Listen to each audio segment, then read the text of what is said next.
ganito ang buhay. Wala tayong magawa.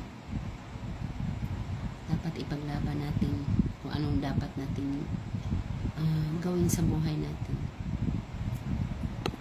Gaano man kasakit, gaano man ka hirap, dapat tanggapin natin ang mga pangyayari sa buhay natin. Kaya ako, kahit masakit man, sinagsakripisyo ko ang sarili kong kaligayahan para matupad ko yung pangarap ko sa pamilya at sa mga anak ko. Sila ang buhay ko sa ngayon. Sana dumating ang taong handa akong tatanggapin. I hope they have people. I hope they have a one man accept who I am. But I'm very tired. I'm very tired found a man. I'm very tired of found they have people, they have person honest and respect, because more people in the online. Maybe they have one, but I don't know how to come. That's why I'm tired. Sometimes I'm not control myself to cry.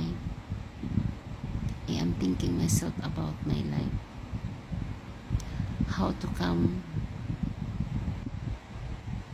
my life. I am always thinking about myself. I need to make happy because life is like a game.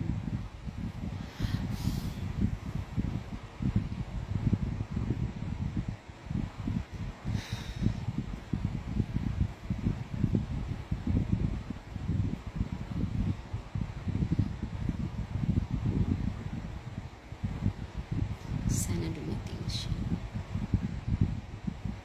Kailan kayo sa dumating siya?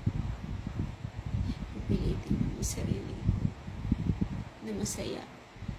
Ginawa ko ang lahat masaya.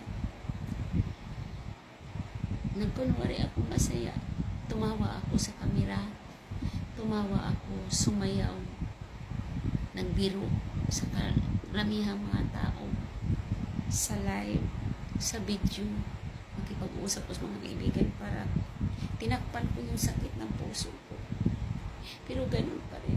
Ang daming problema pumapasok sa akin. Bakit ganun? Bakit?